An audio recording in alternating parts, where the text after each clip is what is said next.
এগুলো ভাজা হয়ে গেছে, এবার তুলে নেব।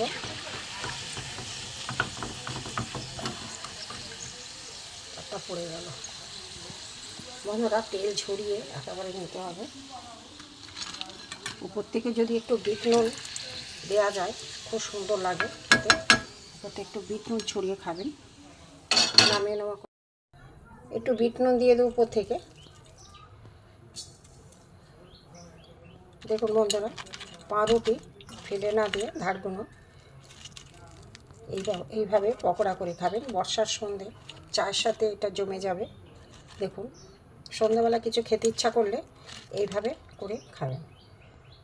এই চ্যানেলে যারা নতুন, আপনাদের কাছে অনুরোধ, একটা সাবস্ক্রাইব করে দেবেন। যারা ফেসবুক পেজ থেকে দেখছেন ফলো করে দেবেন। কমেন্ট করে জানাবেন কেমন হয়েছে, লাইক করবেন, শেয়ার করবেন। ভিডিওটা দেখার জন্য আপনাদের কাছে অনুরোধ থাকলো প্রথম থেকে লাস্ট পর্যন্ত কিভাবে করেছি শেষ পর্যন্ত পুরো দেখবেন। চলুন যাই, কিভাবে প্রথম থেকে করেছি দেখতে থাকি। চলুন যাই। বন্ধুরা, জিবি ভ্যারাইটি থেকে আপনাদের স্বাগত। আজ আমি আর একটা নতুন রেসিপি নিয়ে এসেছি। এই যে এখানে পাউরুটি দিয়ে আমি একটা রেসিপি করেছিলাম, তার ধারগুলো পড়ে আছে। এইগুলো দিয়ে আমি একটা রেসিপি করব। এখানে প্রথমে আমি অল্প একটু জল দিয়ে এইগুলো আমি ভিজিয়ে নেব। বেশি জল দেবো না, যাতে শুকনো শুকনো এগুলো আর কি ভেঙে ভেঙে যায়, এরকম জল নেব। দেখতে থাকুন। দুটো আলু, সেদ্ধ করা আলু খোসা ছাড়িয়ে নিয়েছি, আমি এইটা দিয়ে গ্রেট করে নেব। আলু দেখুন গ্রেট করে নিয়েছি, একদম মিহি হয়েছে। বন্ধুরা, এখানে পাউরুটি তো জল দিয়ে নরম করে নিলাম। এখানে লঙ্কা গুঁড়ো, নুন, এখানে জিরে ধনে বাটা, এখানে গরম মশলা, এখানে হলুদ, এখানে আমি দেবো পেঁয়াজ কুচি। এখানে পেঁয়াজ কুচি দিয়ে দেবো। এখানে আলু গ্রেট করা আছে, দিয়ে দেবো।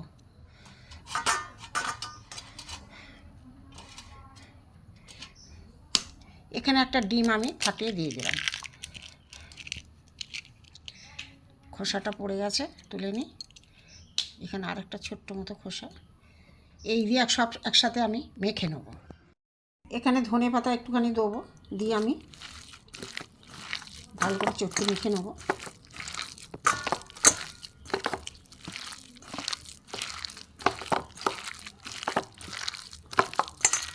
পাউরুটি, আলু সিদ্ধ, সব মশলা দিয়ে পেঁয়াজ কুচি,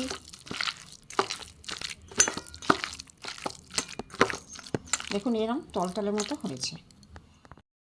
কিছুটা আমি ময়দা দিয়ে একটু টাইট করব। ধর আগে যে পাউরুটি আলু যে মিশ্রণটা করে রেখেছিলাম, এবার এখন তেলও আমার গরম হয়ে গেছে। আমি এইভাবে নিয়ে একটু চ্যাপটা করে আমি চপের মতো করে ভেজে নেব।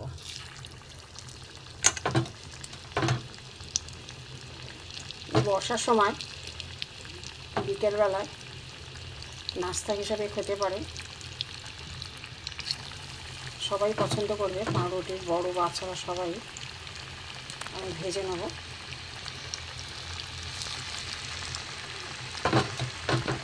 দেখতে থাকুন।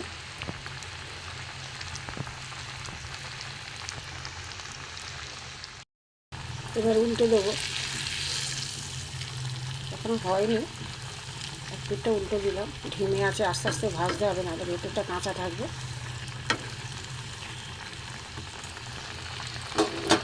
সন্ধ্যাবেলা স্ন্যাক্সে চা দিয়েও ভালো লাগবে। এইরকম করে দেখতে পারেন। পড়ে থাকা পাউরুটি দিয়ে উল্টে পাল্টে ভেজে নেব।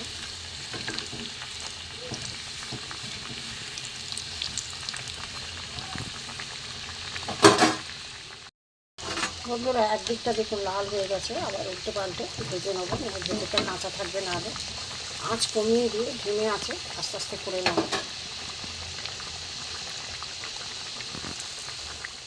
এবার আমার হয়ে গেছে, তুলে নেব।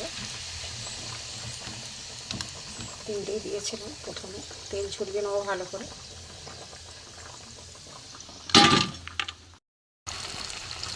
নিয়ে আমার দ্বিতীয় ব্যাচে আমি ভেজে নেব।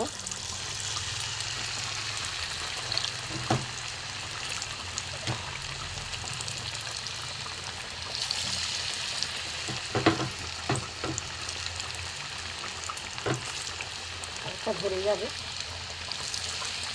এইভাবে আমি সব ভেজে নেবো। উল্টো পাল্টে দিই। প্রথমটা তো হয়ে গেল, প্রথম ব্যাচে। আবার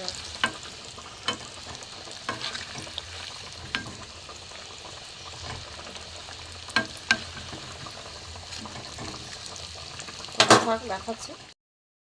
আমি এবার তুলে নেবো।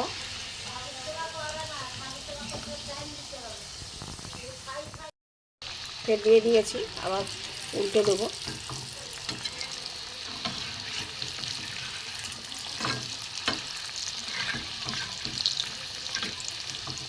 ব্রেড পকোড়া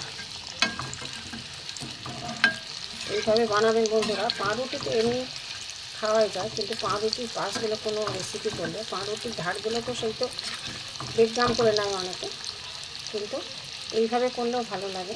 এইভাবে করে দেখবেন। এই বর্ষার সময় সন্ধ্যের দিকে কিছু খেতে ইচ্ছে হলে এইভাবে করে খাবেন। আর একবার দিয়ে দিয়েছি, উল্টে দেবো।